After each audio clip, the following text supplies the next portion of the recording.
Bonjour tout le monde. Alors, aujourd'hui, dans les présentations précédentes, on a entendu parler de différents trucs qu'on peut faire avec la recherche vectorielle, du côté technique, du côté intégration avec Elastic. Une des choses dont on n'a pas parlé, c'est comment augmenter la qualité des résultats une fois qu'on fait de la recherche vectorielle. Alors, c'est de ça que je vais vous parler aujourd'hui. On va commencer un petit peu à propos de moi. Je m'appelle Philippe Bouzaglou. J'ai étudié à Harvard avec Mark Zuckerberg, où j'ai travaillé avec lui sur les premières itérations de Facebook. Ensuite, j'étais à Stanford et, bon, sous différentes formes, j'ai participé à la création de Facebook. Ensuite, je me suis spécialisé dans la recherche et recherche vectorielle. Donc, plus récemment, mon intérêt, ça a été à propos de comment améliorer la qualité de la recherche vectorielle une fois que la technologie est en place. Et c'est de ça qu'on va parler aujourd'hui. Donc, une petite introduction. Qu'est-ce que c'est les embeddings? Les embeddings, c'est la représentation de l'information à l'intérieur du search engine ou à l'intérieur du modèle d'intelligence artificielle. C'est euh, c'est la façon dont on représente, et dans le contexte de l'e-commerce, qui est le cas sur lequel on va se pencher aujourd'hui, ça représente les attributs et les caractéristiques des produits dans un espace vectoriel. Donc, ça veut dire, nous, on utilise des vecteurs de 512 à 4096 dimensions. Donc, c'est un chiffre, pardon, une liste de chiffres de ce nombre de dimensions qui représente dans un espace vectoriel tous les attributs qu'on peut octroyer à l'élément. Dans ce cas-ci, un produit. Et qu'est-ce que le gros avantage, c'est que ça capture les relations sémantiques. Ça veut dire les relations en termes de les produits, lesquels sont des substituts, lesquels vont bien ensemble et lesquels représentent sont des bonnes réponses à la requête de l'usager. Donc, c'est pour ça qu'on veut utiliser les vecteurs et la recherche vectorielle en e-commerce particulièrement. C'est pour augmenter les différents KPIs. Et une fois que l'installation des vecteurs est faite, là, on doit se mettre à la recherche du bon modèle qui génère les vecteurs. Pardon, ça, je peux le passer très vite. Ça a été couvert dans la présentation précédente. Ça vient du blog d'Elastic. C'est comment sont positionnés les vecteurs dans le stack Elastic. C'est que les documents sont encodés en une représentation vectorielle. Ensuite, et ensuite, de l'autre côté, la query, la requête est aussi représentée comme un vecteur. Et au moment du search, c'est la petite hélice dans le milieu, il y a une recherche du nearest neighbor, je ne sais pas comment ça s'appelle en français. Et on utilise pour ça, bon, dans Elastic, ils utilisent HNSW. Il y a différents algorithmes et tout ça. Mais ça, c'est le côté technique. C'est la plomberie qui fait fonctionner ça. Mais nous, on se concentre sur le côté contenu. Comment faire que ces vecteurs-là, quels sont les meilleurs vecteurs disponibles pour représenter le contenu et la requête. Alors, pourquoi dans l'e-commerce c'est très important? C'est que, en fait, la conversion dépend en grande partie du recall. Encore, je ne sais pas comment ça s'appelle en français. Le recall, de montrer les produits relevant à la requête. Et donc, ça améliore plusieurs trucs, dont l'amélioration de la découverte des produits, la compréhension sémantique des requêtes. Par exemple, on n'a plus besoin de synonymes, on n'a plus besoin de lématisation. On peut prendre des longues requêtes. Des requêtes de long tail vont être prises en compte. Et on aura des meilleurs résultats avec tout ça. Donc, si vous me posez la question maintenant, OK, d'où viennent ces vecteurs? Comment on peut faire pour avoir de tels vecteurs pour encoder nos produits ou nos documents? Donc, c'est des modèles d'intelligence artificielle. Il y en a environ une dizaine qui sont assez connus, disponibles open source sur Hugging Face. Il y en a quelques-uns disponibles déjà dans Elasticsearch. Et donc, ces modèles-là, allez-y, testez avec ceux gratuits, faciles d'accès. Et, la meilleure façon, en fait, de savoir lequel est le meilleur, il n'y a pas vraiment de recette magique, c'est de tester, essayer. Donc, je vous recommande, quand vous commencez à jouer avec à choisir les modèles vectoriels, d'avoir une pipeline où c'est assez facile, assez rapide d'itérer et le plus rapidement possible même de présenter des résultats à des petits groupes tests d'usagers pour avoir le feedback le plus rapide possible et pouvoir facilement changer d'un modèle à l'autre. La plupart de ces modèles-là sont disponibles sur des API. Si vous les avez pas, si vous n'en avez pas un modèle in-house, vous pouvez utiliser ceux standards disponibles sur des API. Nous, on offre un modèle chez Vectra, on offre un des modèles spécialisés pour l'e-commerce. C'est un modèle qui est... donc, on a spécialisé depuis le début, à l'origine. Ça a été construit pour l'e-commerce. Donc, il y a plusieurs trucs qui sont spécialisés à l'e-commerce. Par exemple, la rapidité de l'encodage des requêtes. On est allé chercher 5 millisecondes d'encodage de requêtes, qui est normalement un gros problème dans les requêtes plus complexes avec plus de tokens. Ça peut aller jusqu'à 100 à 200 millisecondes. Alors, nous, on s'est spécialisé dans la rapidité des requêtes et des réponses, mais ça dépend de votre stack élastique. Et on s'est spécialisé aussi dans la pertinence et optimisé pour la conversion des ventes, plus que n'importe quoi d'autre. C'est disponible sur un API, donc je vous offrirai à la fin un QR code si vous voulez entrer en contact avec nous pour le tester.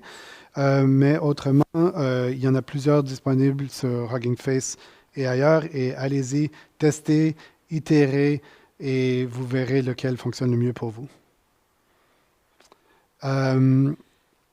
Qu'est-ce que ça enable d'avoir une fois que vous avez un système avec de la recherche vectorielle, il y a d'autres trucs en plus de la recherche améliorée que vous pouvez faire. Vous avez la similarité. Donc, la recherche de produits similaires est gratuite, c'est instantané, sans aucun effort additionnel.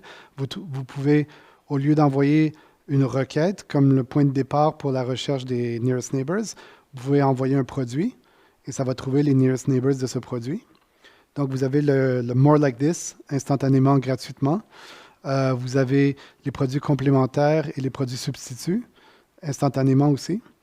Et quelque chose qui s'en vient, qui sera annoncé en 2025 ou 2026, s'appelle la recherche guidée. Ça veut dire, pour ceux qui connaissent les facets, donc c'est des facets dynamiques qui sont générées on the fly, basées pour raffiner une page de résultats de recherche, pour les raffiner dynamiquement. Donc, ça veut dire, parmi ces résultats, voici les facettes qu'on a découvertes, qui ne sont pas des facettes, des hard facets prédéterminées, mais qui sont les facettes à l'intérieur de ce groupe de résultats. OK? Donc, un exemple, ça serait par exemple un soulier. Quelqu'un met soulier à talons hauts noir. Ben, une des facettes, ça pourrait être avec une boucle dorée ou pas. Donc, ça, c'est quelque chose qui va sortir et qui découle de l'installation des systèmes de recherche vectorielle sur vos systèmes. Une fois que vous aurez ça, il y a un autre plugin qui s'en vient pour faire la recherche guidée. Alors, si on veut parler de benchmarks et de résultats, donc là, je parle surtout de e-commerce, mais il y a un benchmark chez Amazon où est-ce qu'on peut tester. Et si vous prenez des embeddings génériques, ça veut dire principalement texte, donc non multimodal. Multimodal, c'est texte et image. Notre modèle Vectra a 3 modes. Le texte structuré, donc ça veut dire les caractéristiques du produit. Le texte non structuré, c'est les commentaires Et comme on a accès à des données un peu plus avancées que la plupart des autres modèles, on a aussi les commentaires sur les réseaux sociaux à propos du produit. Et, euh, et on fait et l'image. Donc, on décortique les trois trucs et on relie les informations disponibles à l'intérieur de l'image, de la description du produit et des commentaires, et tout est relié ensemble automatiquement. Et donc, les requêtes peuvent se poser sur même une combinaison de ces trucs-là. Euh, donc, les embeddings génériques, c'est ceux qui sont texte seulement.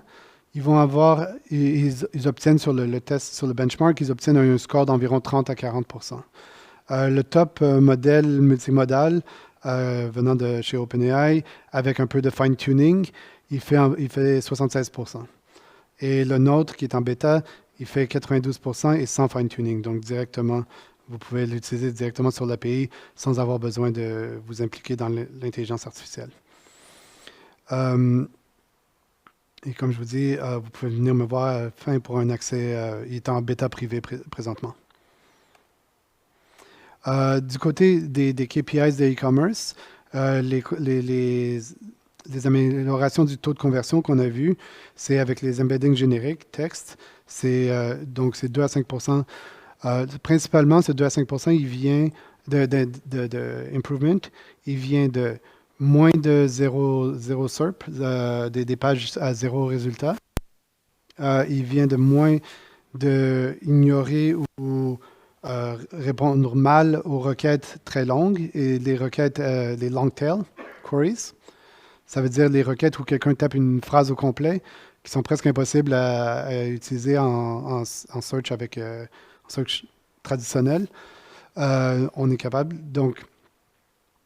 Et, donc ça, ça nous donne, ça rajoute, c'est des pages de réponses additionnelles qui ne sont pas blanches.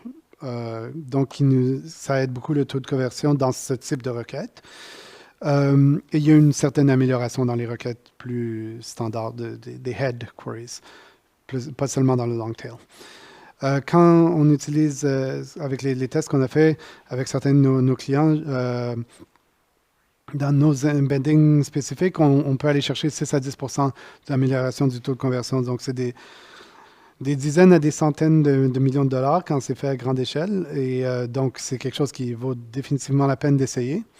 Et en plus, non seulement ça améliore le taux de conversion, mais l'expérience du client est améliorée.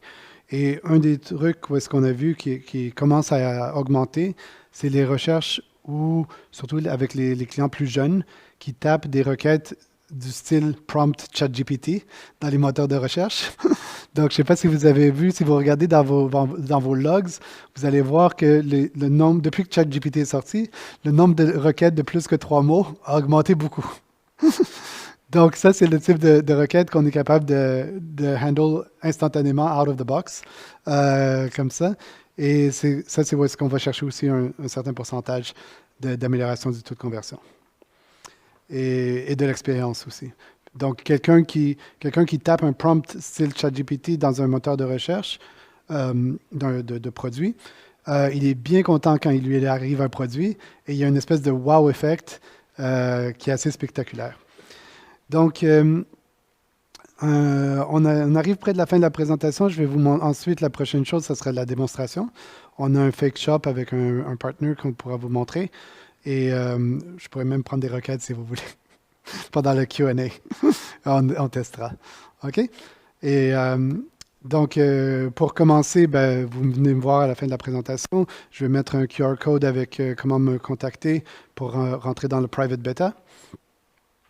Et ça, c'est notre boutique factice. Je vais vous le montrer. Je vais y retourner tout de suite après. Ça, je vous laisse comment me contacter sur LinkedIn. OK? Et on peut clore la présentation et je vais faire le Q&A avec la présentation live et vos requêtes. Merci.